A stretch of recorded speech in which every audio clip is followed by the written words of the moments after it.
Start. Hello students, example 6, chapter 12, surface area and volume, page number 168, class 10. Example 6, देखिए आप, a juice seller was serving his customers using glasses as so on.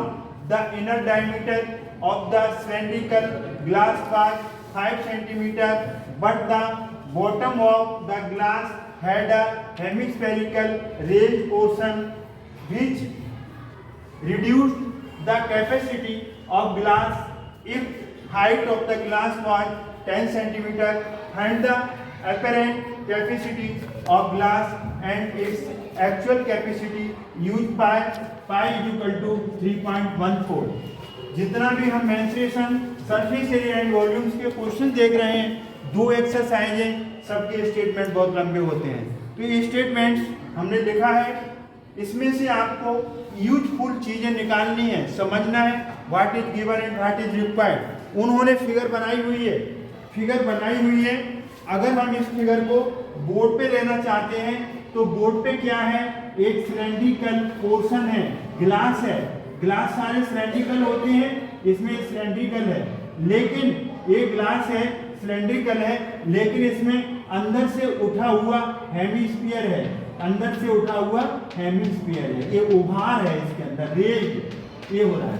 तो हम इसको ऐसे समझ सकते हैं कि जैसे ये आपका गिलास है, ये गिलास दिख रहा है ना आपको, ये अंदर से रेज हो रहा है ना, अंदर से रेज हो रहा है ना।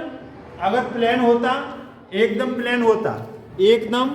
प्लेन होता, जैसे मान के चलो ऐसे होता, ये प्लेन है, तो इसमें कैपेसिटी ज़्यादा होगी, तो इसमें जूस ज़्यादा आएगा, तो इसमें पानी ज़्यादा आएगा, मिल्क ज़्यादा आएगा। अब क्या किया है शॉपकीपर ने, कस्टमर के लिए अपने लिए बचत करना और उसके लिए कम क्वांटिटी देना, अंदर से एक इसमें हेमिस्फीयर डाल दिया। क्या डाल दिया इसने? Hemispherical ball.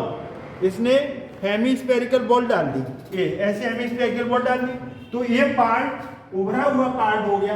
तो इसमें अब कम पानी आएगा, कम जूस आएगा, कम क्वांटिटी में लिक्विड आएगा। तो लॉस किसका होगा? लॉस कस्टमर का होगा, और फायदा किसको होगा? शॉपकीपर को होगा। तो अब सिलेंडर के बारे में बात की, सिलेंड्रिकल ग्लास वॉज 5 सेंटीमीटर। क्या है इसका डायमीटर कितना है? 4 सिलेंडर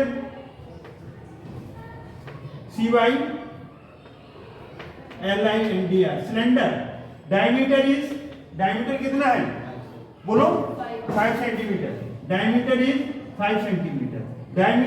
ये डायमीटर हो गया, यहां से आता है डायमीटर, ये 5 सेंटीमीटर है। रेडियस हो जाएगा 5/2। अगर हमें जरूरत पड़ेगी तो हम इसे 2.5 भी ले सकते हैं। अब इसकी हाइट, सिलेंडर की हाइट कितनी दी हुई है? 10 सेंटीमीटर। हाइट ग्लास की 10 सेंटीमीटर, ये 10 सेंटीमीटर है। तो यहां से यहां तक ये 10 सेंटीमीटर आ गया। अब दो तरह का, एक तो find the apparent capacity and actual. Apparent दिखता तो है, क्या दिखता है? हमें दिख रहा है ये बड़ा गिलास है, हमें दिख रहा है ये बड़ा गिलास है, हमें दिख रहा है ये बड़ा गिलास है। अंदर से ये क्या डाल दिया उसने? हेमिस्फीयर ऊपर। एपेरेंट दिख तो रहा है, दिख क्या रहा है? पूरा गिलास दिख रहा है, एपेरेंट। तो इसका एपेरेंट कैपेसिटी, तो हम क्या निकालेंगे? Apparent capacity of glass. देखो वॉल्यूम ऑफ सिलेंडर, CY बना करके डॉट सिलेंडर, वॉल्यूम सिलेंडर। ये ग्लास कैसा है?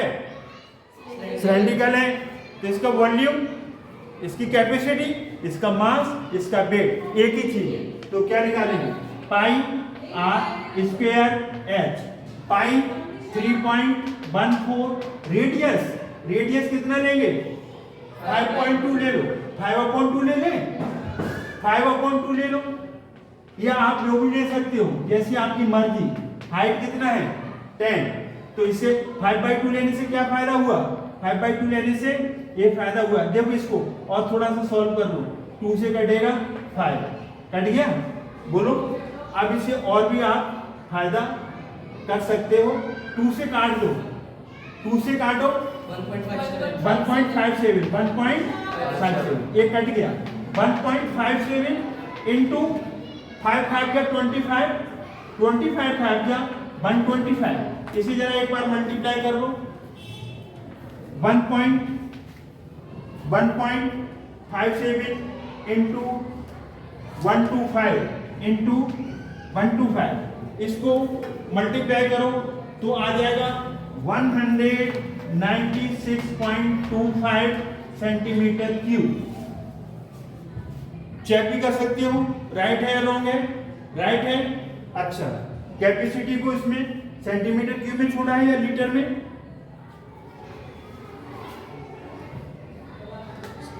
एक कौन सी कैपेसिटी आ गई, एपेरेंट जो दिख रहा था 25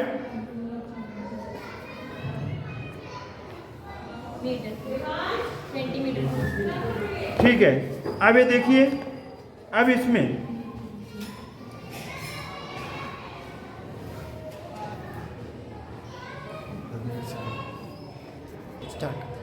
अब हमें एक्चुअल पता चला, एक्चुअल क्या पता चला कि इसके अंदर उसने उभरी हुई रेंज उभरा हुआ हेमिस्फीयर डाल दिया। क्या डाल दिया, हेमिस्फीयर।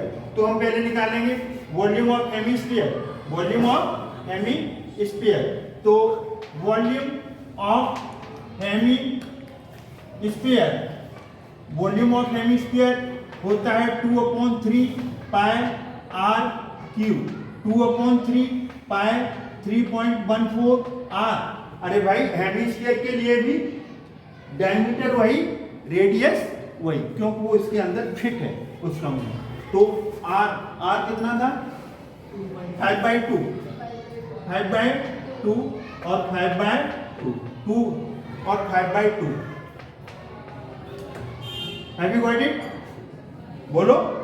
अच्छा जी 2 से 2 कट गया और 2 से काटेंगे 1.57 ये पॉइंट है, ये पॉइंट है 1.57 5 5 जा 25 25 5 जा ये 5 है, ये 5 है 125 अपॉन 2 भी बचा 3 2 या 6।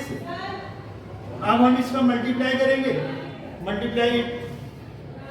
मल्टीप्लाई करो, do it, multiply 1.57 into 1.57 into 125। अभी यहाँ पर मल्टीप्लाई किया था आपने, एज इट इज वही प्रोसेस आ गई न्यूमरेटर में 196.25 अपॉन नीचे 6 है, 6 से डिवाइड कर दो, 6 से डिवाइड करो इसे, 6 3 जा 18, 6 3 जा 18 और 6 2 जा 12, तो 32.66 या 708 आप इतना भी लिख सकते हो 32.71 लिख दो तब भी चलेगा, राउंड फिगर में 8 हटाओगे राउंड फिगर में, ये आ गया 1 सेंटीमीटर क्यूब। ये क्या था, ये हेमिस्फीयर इसके अंदर फंसा दिया तो उसकी एक्चुअल कैपेसिटी कम हो गई, माइनस कर दो उसे। तो यहाँ पर क्या पूछा गया था, बोलो एक्चुअल, क्या पूछा गया है, actual capacity, actual capacity volume of cylinder minus volume of hemisphere. ये शॉर्टकट में लिख दिया है। सिलेंडर की कैपेसिटी कितनी आई थी 196.25, हेमिस्फीयर की कितनी आई 32.71। इतना जूस उसमें कम जाएगा क्योंकि इसके अंदर हेमिस्फीयर फंसा रखा है, तो माइनस कर दो। अब माइनस आप करो 196 इसे माइनस कर दो तो आएगा 163.54 सेंटीमीटर क्यूब। उसका कस्टमर का जो लॉस हो रहा है वो कितना हो रहा है 32.7 बनकर कम, इतना जूस कम जाए। आई होप ये सब आपको समझ में आया होगा।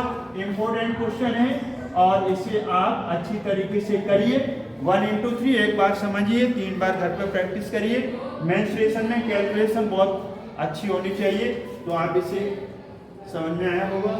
अगर आपको ये समझ में आया तो हमारे वीडियो को लाइक करें, शेयर करें, सब्सक्राइब करना न भूलें। थैंक्स गॉड, जय हिंद, जय भारत। किसी